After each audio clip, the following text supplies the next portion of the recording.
Good evening. I'm Ann Emmerich from WILX TV 10, and for the next hour, you are going to hear from sexual assault survivor and advocate Brenda Tracy about her story. She's breaking her silence tonight about former Michigan State University football coach Mel Tucker. This interview comes just days after she filed a civil lawsuit against Tucker in Ingham County, claiming he sexually harassed her on the phone, lied to investigators, told lies to damage her reputation, and released private information from her now deceased friend and business partner's phone to paint her as someone who was out for money. He claims they had a consensual, intimate relationship. MSU fired Tucker for violating his contract. He was later found responsible for violating the MSU sexual harassment policy. Brenda Tracy is a mother, a nurse, and the founder of the nonprofit Set the Expectation, which educates young men to stop sexual violence. We are going to take questions, so if you're watching this on WILX.com or on our Facebook page, you can comment in the questions and we will ask Brenda those questions once we receive them. So feel free to engage with us in this online presentation. She is here with her attorney, Karen Truskowski, and we will start this conversation now with, how did you first meet Mel Tucker? We were first connected by his, I think what you would call her as a crisis manager. She connected us by text when he was at Michigan State, and he was looking for someone to come in and educate his team, his players and his coaches on sexual violence prevention, and heard that I did a good job. And so that was how we first connected back in 2021. And you arranged to come to campus and speak to the team. How did that go? Oh, it was a great visit. It was a memorable visit. I have lots of great visits all over the country, but this one was good. Coach Tucker was very much wanting to become an ally to the issue of sexual violence and interpersonal violence, which was a big deal. I mean, you always want someone of a certain status, especially in college football, to step up and say, like, I want to be the one to kind of help lead this cause in a positive direction. The players were really attentive. A lot of them came up to me after. They listened. It was a great day. I had a session with the coaches too, by themselves, and I couldn't have been happier that day, really. And he invited you to come back about 6 months later, and you were the honorary captain. I was, for the yeah. spring game. Yeah, so at Set the Expectation, what we do is we do a lot of raising awareness. So it's very common for me to go in and work with a team and the coaches. And then usually the first question is, how can we get involved? What can we do? And so Set the Expectation games are a thing where we wear purple and teal ribbons. Teal is for sexual assault awareness. Purple is for domestic violence awareness. Players wear the ribbons on their helmets. Coaches wear patches. There's signage all over the venue. But it's a place where we not only raise awareness, but we also honor survivors that have experienced sexual violence or interpersonal violence. So, and I was the honorary captain that day. Yeah. And as a survivor of sexual violence, particularly for college football players, this is your mission to go out and put a stop. Yeah, I mean, I've been doing this for about a decade now.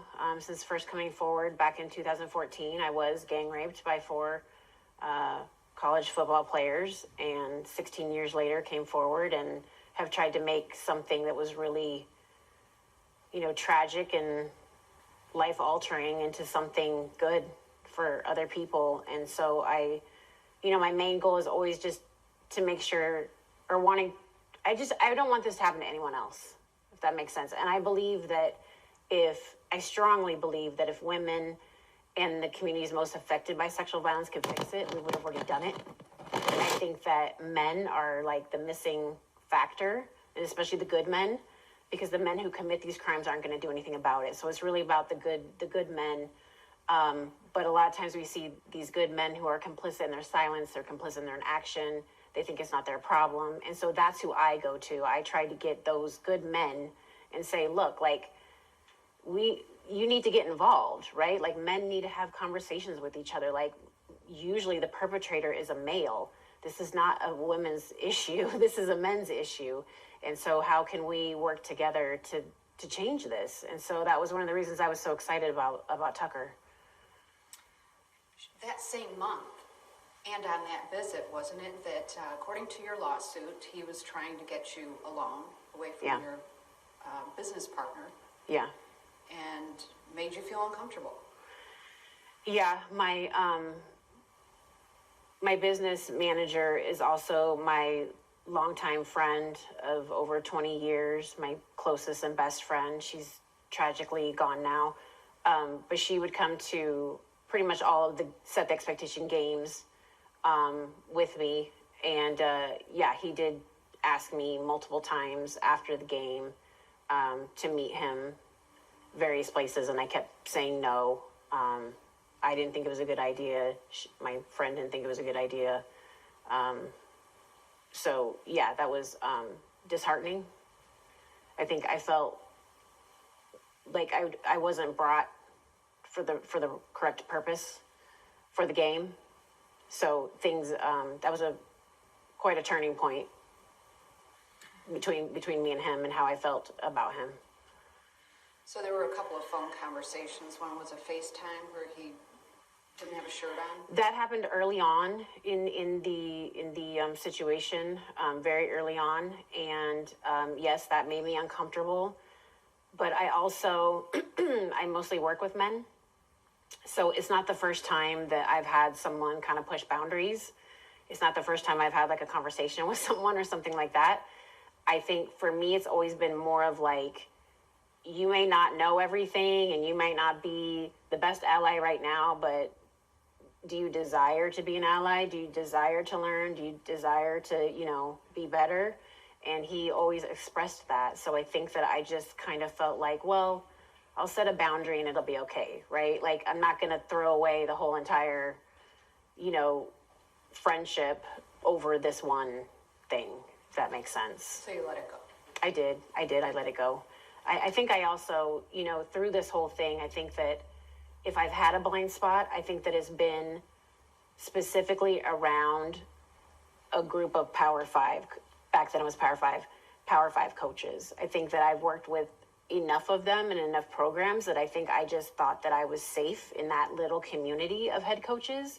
And I just didn't think that, when people say, like, why would he do that? Why would he be so stupid to do something like that? Well, that's what I thought too. Like, why would he do something? Like, why would he do that? Like, I just never thought he would take it that far, ever. I always thought that I could, set boundaries and it would be okay. Why did he FaceTime? I don't know. I don't FaceTime a lot, but he did FaceTime, and I don't really know why. I was immediately uncomfortable, and he just kind of laughed it off, and we never FaceTimed again after that. But then there was another phone call, and this was in April after the spring game. Yeah. Where he pleasured himself on the phone while talking to you. Talk about that. So after the spring game, which I think happened April 16th, and mind you, this is during Sexual Assault Awareness Month, which just feels worse to me. But April 28th, he had called. He was in Florida on some football trip or something. But for me, I had to also be at a conference 2 days later with his wife. And I was upset about the spring game, but I chose to, I think I did a lot of trying to manage his ego a lot during the time that I interacted with him, and I didn't want to upset him because he is a gatekeeper to my work, not only at MSU, but also across the country. If I'm really honest about it, the only thing a coach has to say to tarnish my reputation is one coach say to another, be careful around Brenda. And that's harmful for me. So he did call, and I was trying to set boundaries again. Like, I'm going to see your wife in a couple of days. This is very uncomfortable for me. My goal was to just kind of sever the relationship in a friendly enough way that I could still work with the team and the campus, but there would be like no no more phone call, like the way we had been interacting, it wouldn't be that way, because I just felt like he was disingenuous. But then, yeah, I became aware that he was masturbating on the phone without my consent. And it was disorienting and shocking. Like, I just didn't, like, I'm trying to kind of end things and set boundaries, and then he started doing that. So it was, yeah. So a lot of people want to know, why didn't you just hang up? So I have multiple things to say about that, so please bear with me. But I think what I think sometimes gets lost in this discussion about why didn't you just hang up is the fact that I'm a gang rape survivor. I have prior trauma.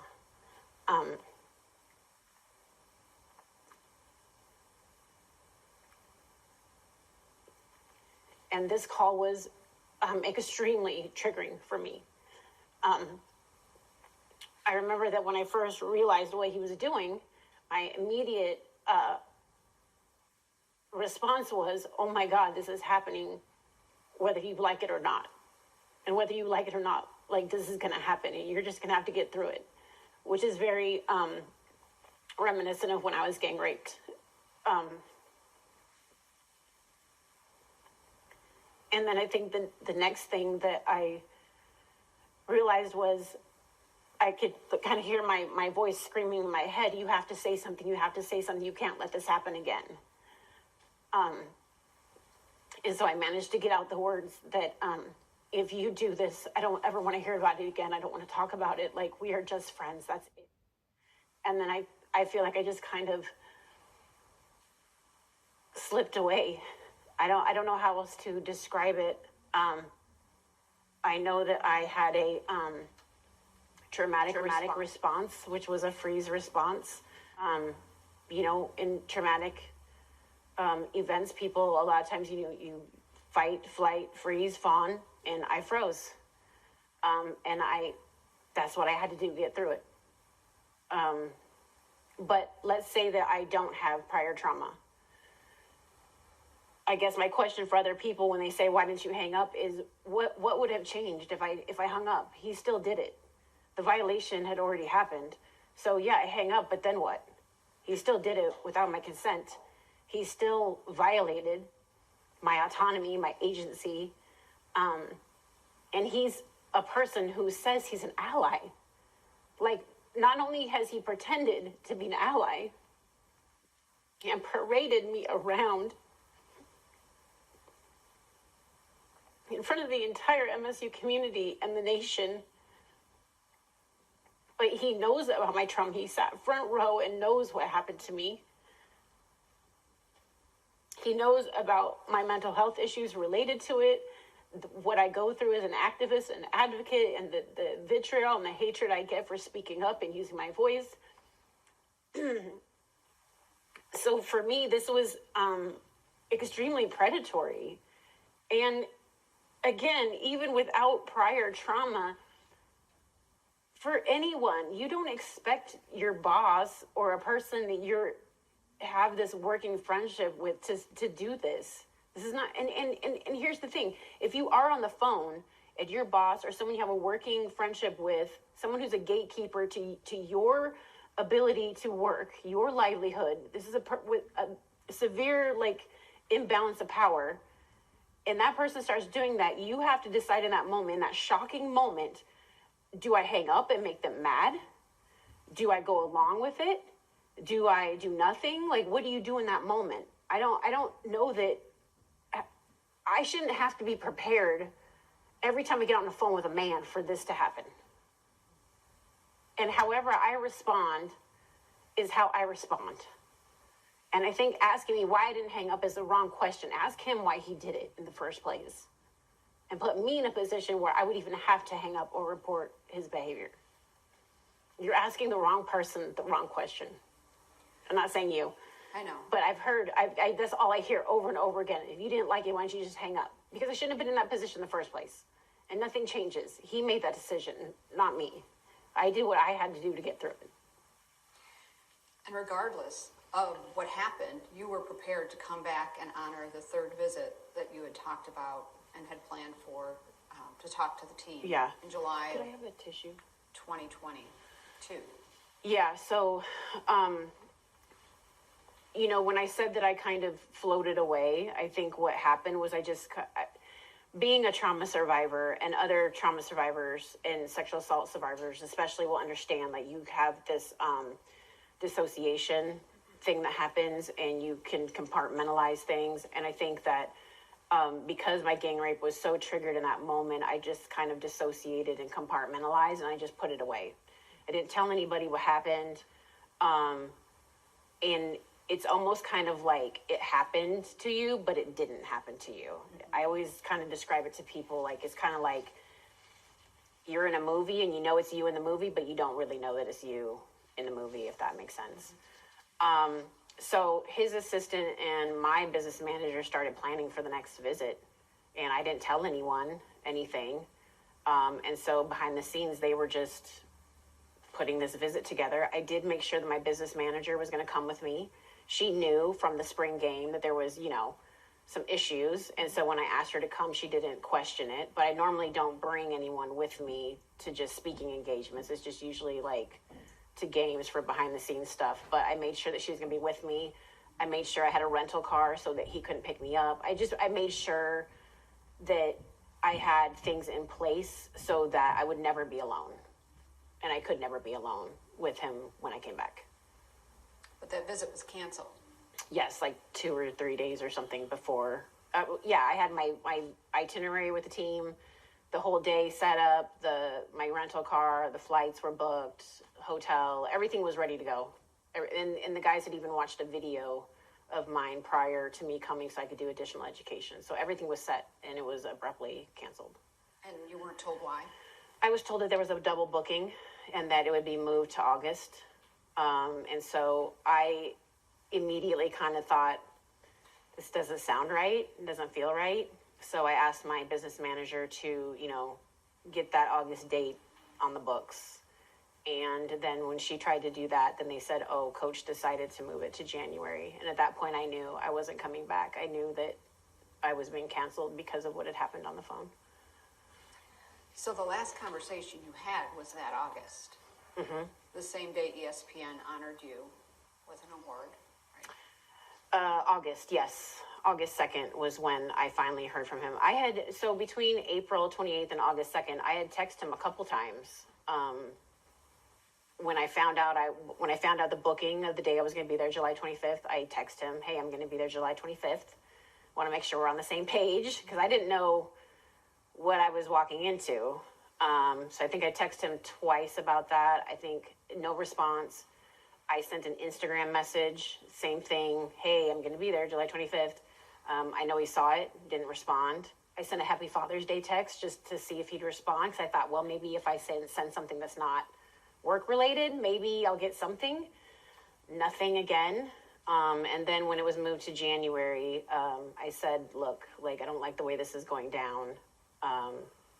Usually when this happens, it means I'm not coming back at all, and we need to be on the same page about this. And then that's when he finally texted back that he would call me. And then he didn't call over the weekend, like he said, and he ended up calling August 2nd. And how did that conversation go?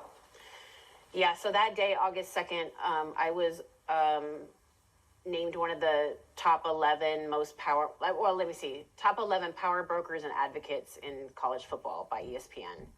And myself and my team were kind of celebrating that and posting on socials and everything. And then he called, and I thought, okay, good.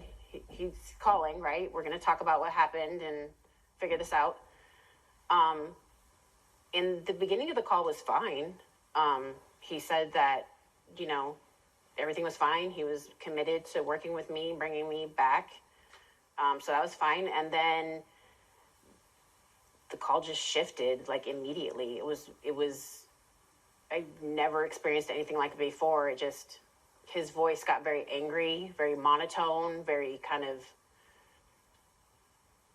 even, but like also like kind of seething, angry at me. And he said, keep my name out your mouth. And I just kind of went, what? or he said, you need to keep my name out your mouth. And I just kind of went, what? Like, I didn't even understand what was happening, really. I was like, what?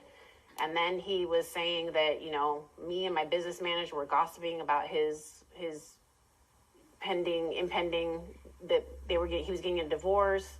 He'd heard it from someone in the football community. You know, my business manager was talking about us, and he couldn't trust me, and was threatening me. That's how I took it. I took it as him threatening me. And, you know, the interesting thing is that because I'm an advocate and an activist, Dr. Fried has coined a term called DARVO, and it's DARVO, and it's deny, attack, and reverse victim and offender. And I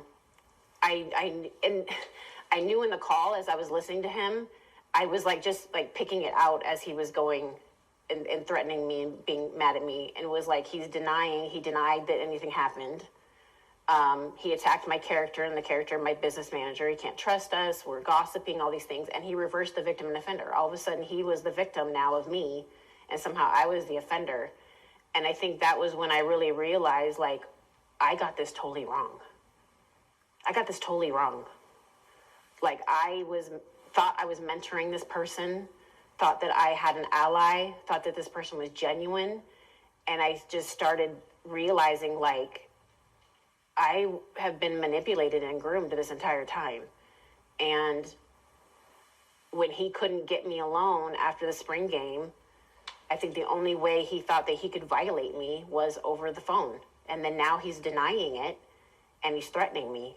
And I felt like he was threatening to ruin my career if I said anything about what he did. How did he? And I was terrified. What did he say? He kept saying, I'll be fine, it's you I'm worried about. And that exact language harkens back to a phone call. Back in November, in the beginning of us working together, he had asked me, if I wasn't a coach and I wasn't married, would you date me? And that was awkward. Like, it didn't feel like that was a question he should be asking me. But he literally said, like, I'm going to ask you something.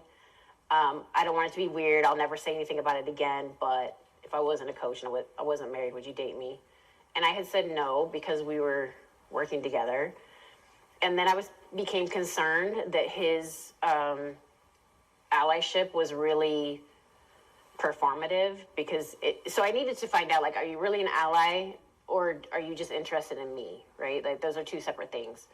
And so I then confronted him in December, right after that call happened, about that. And I kept saying to him, nothing can ever happen between you and I, because you'll be fine and I won't. You'll survive a scandal, I won't. I have to be super careful about my reputation. I have to walk on a tightrope all the time. I have to make sure that nothing ever even looks untoward at all, because everything about my job is about my reputation. And the football community is very small, and I can't make mistakes. So I kept saying, you'll be fine, I won't. You'll be fine, I won't. And he kept saying that to me on the phone. I'll be fine. It's you I'm worried about. I'll be fine. And I knew he was referencing that phone call where I was worried about losing my career over some sort of scandal. So after that phone call, that final phone call, was the last time in August. Yeah, that was the last time we talked. You started thinking about all of this, and that is when you made the decision a few months later to report it to Michigan State University. I did, yeah. I mean, I was in crisis immediately. I think that, you know, I had compartmentalized and dissociated from a lot of the trauma that happened in the April call, but like in that moment, August, like it all kind of fell on me, and I kind of realized everything that had happened, and I was in crisis. So I did disclose to a friend who's a lawyer, asking her, like, you know, what can I do to protect myself? Because I was scared of what he was going to do to my career and to me. I disclosed to my business manager. I had, you know, emergency therapy sessions, that kind of thing. But, you know, my PTSD was really bad. and I was not okay. So it took me several months to even calm down to a place where I could really wrap my mind around everything that had really happened, and to come to the conclusion that, you know, if I am who I say I am and everything I've asked everyone else to be, that in this moment I need to report. But I also knew that it would be the end of my career when I did. So you saw a lot of this coming. It's kind of the curse of being the advocate, right? Like, you see it happen all the time, and I've been through it before. You know, when I tried to report when I was gang raped, that was a horrible situation too. But yeah, I loved working college football, and I excelled, and I helped a lot of people. But I knew that when I reported, I knew that I was probably never going to speak in college football again after that. When you made the initial report, did you hear back from anyone at the university about your visits, from anyone in Mel Tucker's team? Well, I think when I first filed the complaint, we were assigned an investigator who helped me file the complaint. We just started with the investigative process immediately. So I had reported December 22nd, 22, I think. And by the end of January, I was done turning in all my evidence. 6 witnesses were interviewed. Everything was done, on my side. But if you're kind of asking, like, if anybody from MSU contacted us in reference to his lawsuit about the collusion, nothing like that happened. So you reported it to MSU. You knew it was going to be career ending. What did you want to get out of reporting it? What did you Accountability. want to happen? Accountability. First and foremost, accountability. What he did was wrong, and I felt like the MSU campus community, I feel like it was a betrayal to me, to them. And I wanted the school to know who their football coach was. Accountability was my main issue. And that's kind of what my whole work has been about accountability. Like, we will never see a decline in sexual violence until we start holding perpetrators accountable. We will never see a decline until we stop victim blaming, placing the blame where it goes, not on the victim, but on the perpetrator. I work with policy, holding violent athletes accountable. I've worked with the NCAA. I've changed laws, statute of limitations, testing rape kits. Like, my whole entire life is about accountability, because I've never gotten it myself. You know, with my gang rape, my rape kit was thrown in the trash. It was not tested. The DA told me that I didn't have a good case when they had taped confessions from all 4 men. The university knew what happened to me, and they told everybody, don't talk about Brenda, and nobody did. And I went away because I didn't think I had a case. And 16 years later, I find out that I did have a case. I had a strong case, but I couldn't do anything about it because the statute of limitations had ran. So accountability is something that survivors deserve, that I deserved. And I have spent almost a decade trying to make sure that people understand, like, we have to do something different. Your case was not known publicly until just a little over a year ago. So months went by while MSU investigated this. Yeah. And you were quiet, but you were fearful that your name was going to be leaked. From day one. Why I mean, was that? well, because for one, I'm a high profile person. He's a high profile person. And I just thought, as soon as somebody sees this, they're not going to be able to contain themselves. Like, they're just going to be like, oh my gosh, can you believe what happened? So I expected it to leak immediately. And let's be honest, MSU doesn't have a great track record. So I thought, all things combined, there was a high chance that my name would get leaked, and I would not make it through the entire process. You were concerned about that. Yes, very, very concerned. I constantly ask the investigator who gets what, when, how many people see it, like all those things. I think in a way trying to figure out myself, okay, well, when my name does leak, can I try to figure out who would have done it? So I asked a lot of questions about who got what when. And moving forward, just this year, you found out people had access to your file that your attorney says shouldn't have had access to that file. Is that true? Well, I don't know if she would say they shouldn't have had access, but it feels like a conflict, certainly. And I didn't know they had access. But there's an attorney, his name is David Zacks, and he is the general counsel at American Mortgage Warehouse. Is it Warehouse? American Mortgage Warehouse? United Wholesale Mortgage. Sorry, I totally got that wrong. Okay, so United Wholesale Mortgage. Okay, sorry, I don't know why I was thinking the other one. Okay, United Wholesale Mortgage, which is Matt Ishbia's company. David Zacks is the general counsel over there. So just this last July, when I finally got my case file, I found out that OIE had been giving him information from the day I filed my complaint, and I did not know that. I did not know that the general counsel of the company that Matt Ishbia owns was getting confidential information from OIE the entire time. Why do you think that is? Well, I mean, I could conjecture. I don't really want to conjecture, but I mean, this is someone who paid a large amount of money to Tucker's contract. He's a billionaire donor. I don't know. I don't want to conjecture and put anything out there that's not true, but I feel like it was wrong of MSU not to let me know that that was happening. I think that OIE has an obligation to keep things confidential. Tucker doesn't. I don't. We can do whatever we want with the files. That's up to us.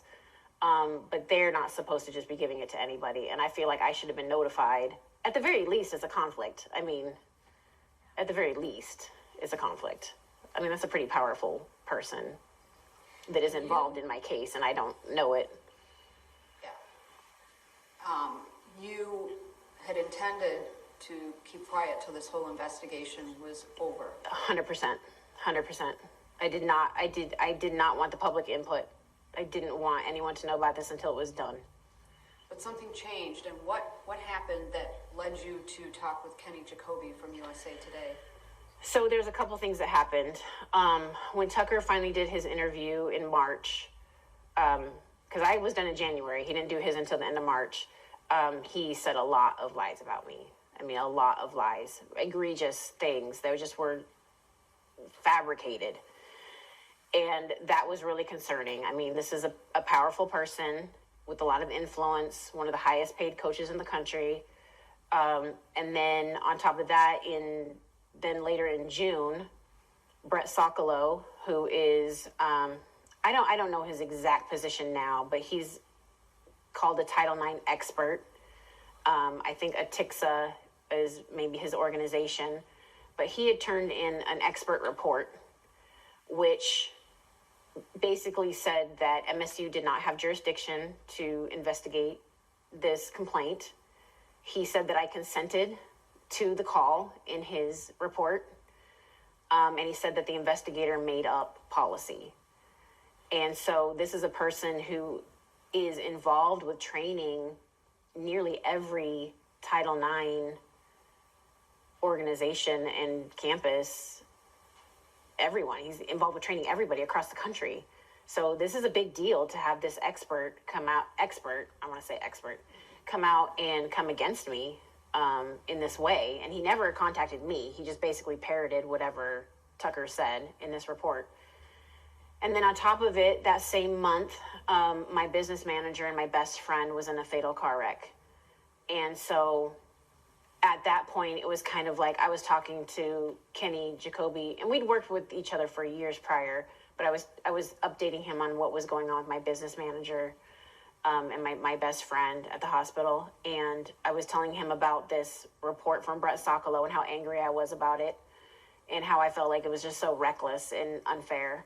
And really, quite frankly, an abuse of his influence and power as a person who is so involved in Title IX. And he said, you might want to think about maybe like getting a story together now, because these are some pretty big, obstacles for you to get around if your name is leaked. And so at that point, I thought, you know what, he's right. I need to protect myself, and I need to do it now. I hadn't shared any documents before then. I really wasn't going to share documents until the end. But at this point, I thought, you know what? I need to do that. I need to just allow him to do the background and have it ready so that the minute I need to do it, I can do it. And if I don't, great. I was still trying to get through to the end, but that happened in June when I talked to Kenny about that.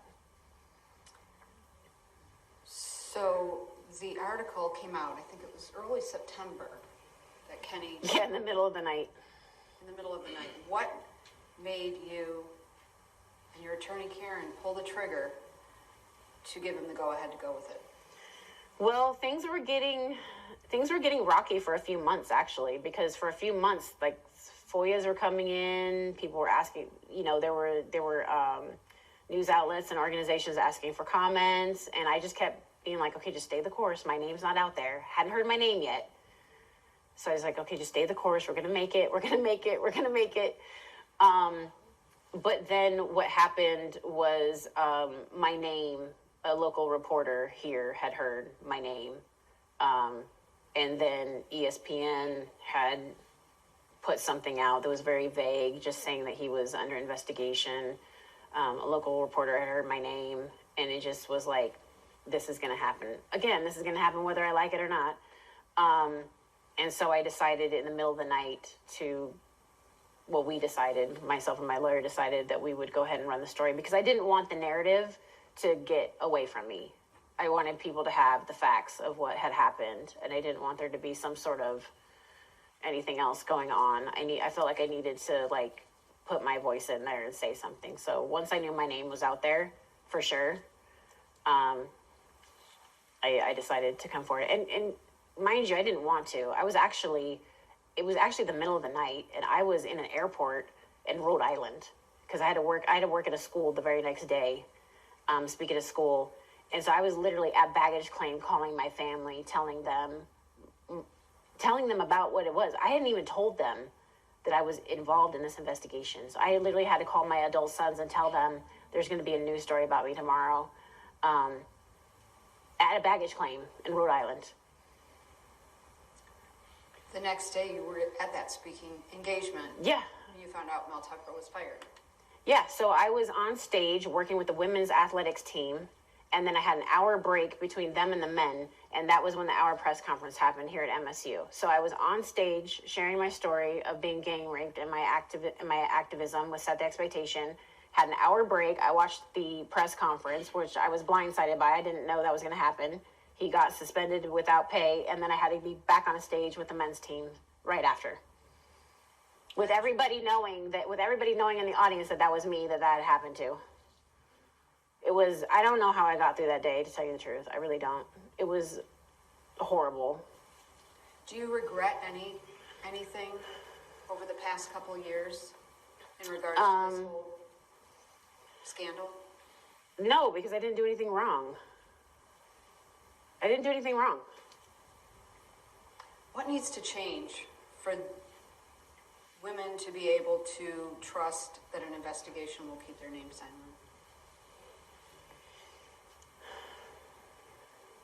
Honestly, at this point, I wish I could just give a better answer, but I feel still so harmed and hurt, but there has to be better policies and procedures, and people have to follow policies and procedures, right? Like, you can have great policies and procedures, but if you don't have a culture of people who will follow them, it doesn't really matter at all. The final blow was when you were in the meeting with MSU, and was the final hearing, I believe it was a Zoom call? Oh, for the hearing, October 5th and 6th was so we were originally, once the investigation was done, it went to a hearing. It was supposed to happen in August, but he didn't want it. He delayed things a lot through this whole process, but he didn't want to do the hearing in August. He wanted to do it in October during the bye week, so we had that scheduled for the hearing. Yeah, and we were both supposed to appear, and then we could be asked questions by the hearing officer, and then his attorney could ask me, it's an advisor in the RVSM process, but his advisor could ask me questions and my advisor could ask him questions during the hearing. And he didn't show up. He did not show. No, nobody from his side showed. But some texts were released and pictures and photos while you were in the hearing from your now deceased friend's cell phone. Yes. By Mel Tucker's attorneys. Yeah, Tucker did that. So we were about 15 minutes into the hearing. We were waiting for them to show up. And then the hearing administrator asked there was another person on the call from MSU, I don't remember her name, but asked, can you check in and see if they're going to come? And when she left to go check, my attorney's phone started dinging and going off like crazy. And we found out 15 minutes into the hearing that there was a press release and that they had, we figured, well, what they said is they had new evidence and that they had text messages and all this thing, and we deduced that it was my deceased best friend's phone, and that her estranged husband, she had been separated from him for about a year and a half. They lived separately, separate places. I believe, it is my belief, he sold the phone to Tucker, and Tucker went through the phone and then released text messages that happened between me and her to the public And during the hearing. how did that make you feel? I don't know that I've ever experienced anything like that. And I don't necessarily want to revisit it right now while I'm talking to you because it's extremely difficult for me. But I think that it was such an incredible violation because, number one, this is my deceased best friend. I did not know that her husband did this. And in addition to text messages being released, which were completely mischaracterized, cherry-picked, the text of the press release and the text message the narrative doesn't even match. There's nothing in those text messages, and people will probably want to argue with me about this, but there's nothing in the text messages that prove that, one, I was in a romantic relationship with Tucker, two, that I filed a false report, or that I had any type of agenda to get him fired or file a false report or anything like that. So that's one thing. But the other thing is that through her phone, now you have to understand, she's my business manager, right? So through her phone, he has access, and I believe I have reason to believe through some of the documents, he had this phone for months.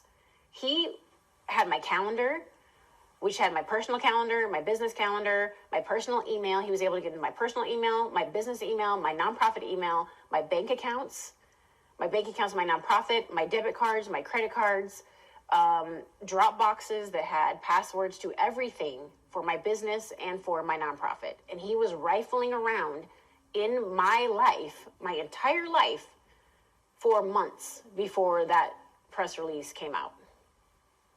And so for me, it was like, okay, so this person who's not only just my abuser, but has threatened to ruin me and my career, has now been rifling through every aspect of my life. And I still don't even know what he's had access to completely, right?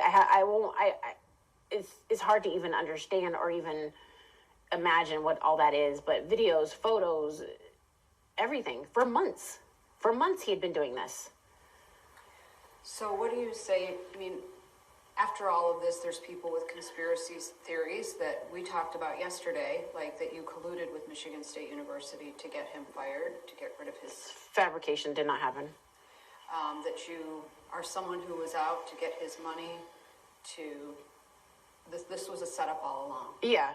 I mean, it's victim blaming.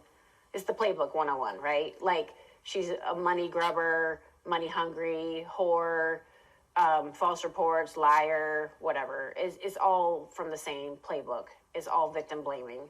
And all of it is designed to try to, again, reverse victim and offender from Darvo, right? Like, make me, somehow I'm the perpetrator and not him. Let's look at what she did and not what he did. The transgression here is not that I reported him, it's that he did this. I am not the villain here. There is a clear perpetrator and a victim in this case, and he's the perpetrator and I am the victim. And he's trying to make it as though he's not. So you filed a lawsuit last week. I did. How do you hope this whole thing ends? Honestly, I don't even know how to answer that question right now, because I feel like I'm just surviving day to day right now. I don't, What does your life look like now? well, I've been unemployed since my name was leaked. At the time, everything that was on my calendar got canceled. A lot of that was because I was going to require security because of all the vitriol and the hatred and the threats. I had to hide for a while.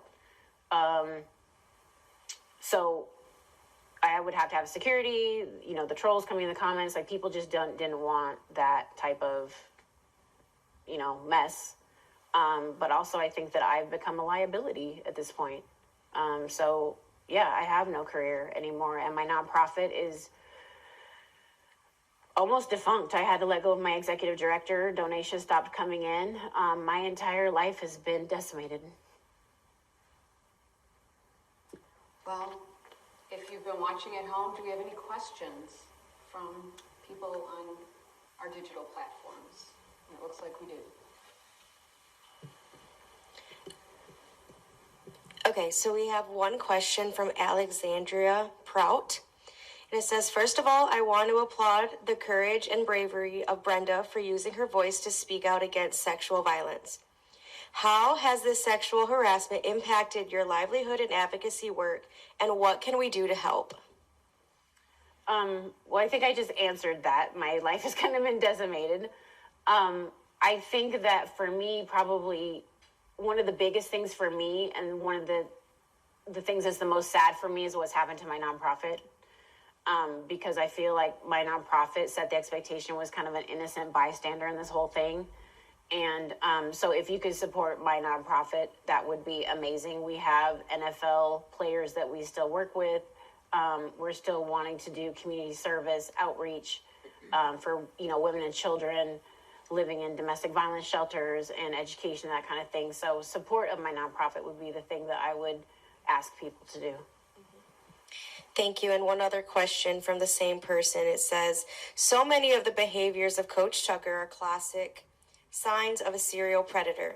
Have there been any other accusations or suspicions of Coach Tucker? So what I will say about that is, I'm not going to speak to that specifically, whether there are other people, but this is what I will say. A man does not wake up one day and decide to sexually harass the woman he brought in to teach sexual violence prevention to his team and coaches. Sexual harassment, sexual misconduct, sexual assault is all about power and control. It's about power over the victim, to demean them, humiliate them, degrade them. And so you don't start with someone like me. You work your way up to someone like me. There's probably not a bigger power move than to sexually harass the woman you brought in to teach sexual violence prevention. And that's what I will say about that. Those are the only questions right now. Do we have any questions from our in-person audience? Do you have a microphone over here?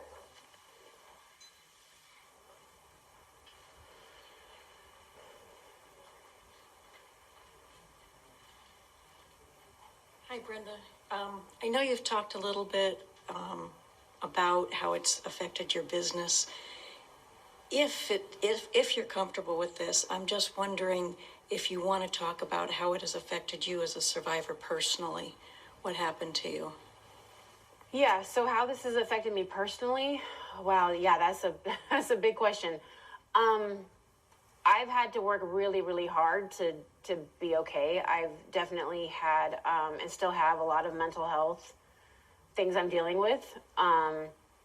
There was a while where I was really contemplating my own death. I think I'm on the other side of that now. I know that I'm on the other side of that now.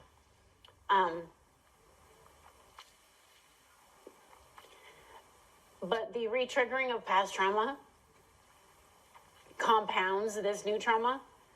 And I spend a lot of time not feeling safe and not being okay. My eating disorder has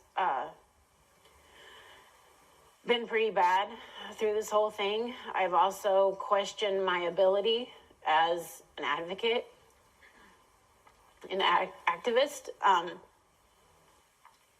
think there's part of me that feels like I should have known. I should have seen it, and I didn't. But I also know that that's,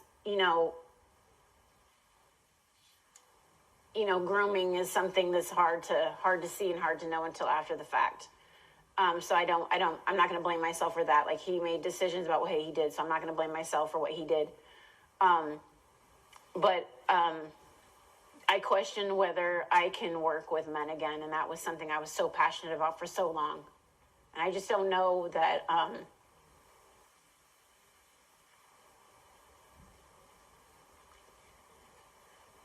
I just don't know that I could ever feel safe in that space again. So,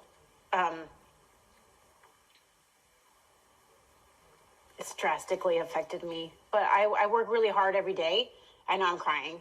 But I work really hard every day in therapy and taking care of myself, to, try to work through this. And I'm actually proud of myself for, even coming here today and getting in front of everybody and talking about this. So I know that that's progress. And so I'm happy about that. I know that I'll be okay. I will get to the other side of this eventually, but it's a lot of work.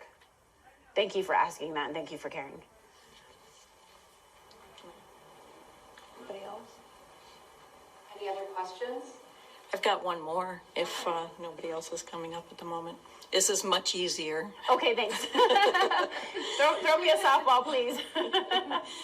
I'm trying to think how to say this best. How do you feel about the process that MSU followed, and what would you suggest to the university having gone through what you've been through?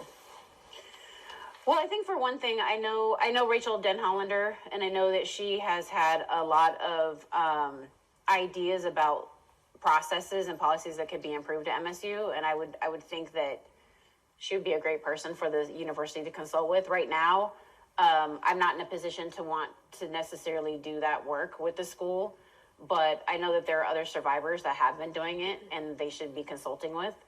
Now, my experience with the process was not all bad. I feel like the investigator who did the investigation, she did a good job. I think that the hearing officer did a good job. I think there's people that did their job and did a good job, especially in spite of what I felt like with him and his lawyer was a lot of bullying and threatening through the whole process.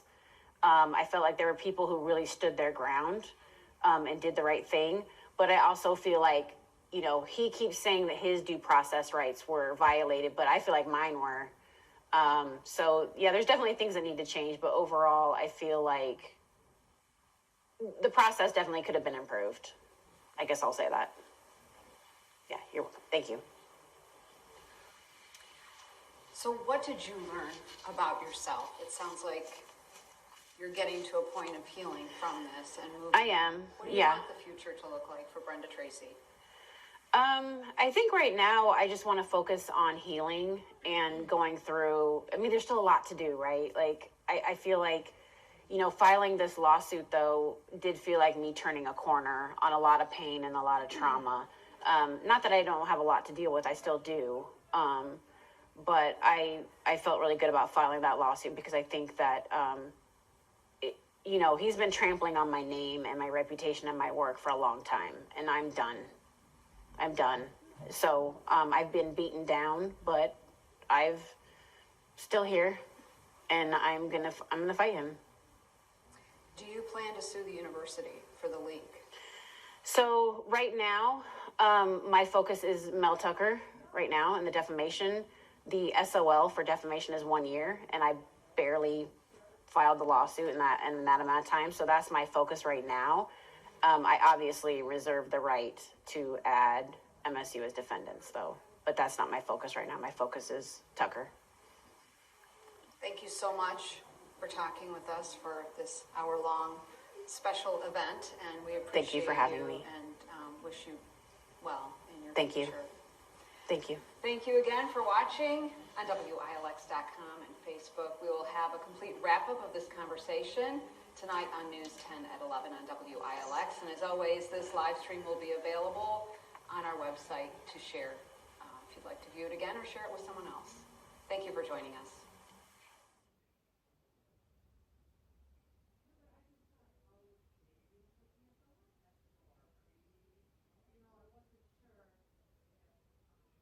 And this is just north of this is 275 northbound, and this is just north of the Dick Meisner Bridge. This is up in the Tampa area, Hillsborough County, and yeah, you can see it's very dark there. You can see that camera shaking. So they are definitely getting the effects of this in Tampa as well. It's hopping around there, but the good thing, folks are off the roadway. Yeah. The governor, as early as Sunday, talking about the big problem with this is anticipation of so many power outages. What he will actually address at this early hour of this storm, we don't know as of right now, but obviously something important enough for him to take to the podium in the state capitol. So he knew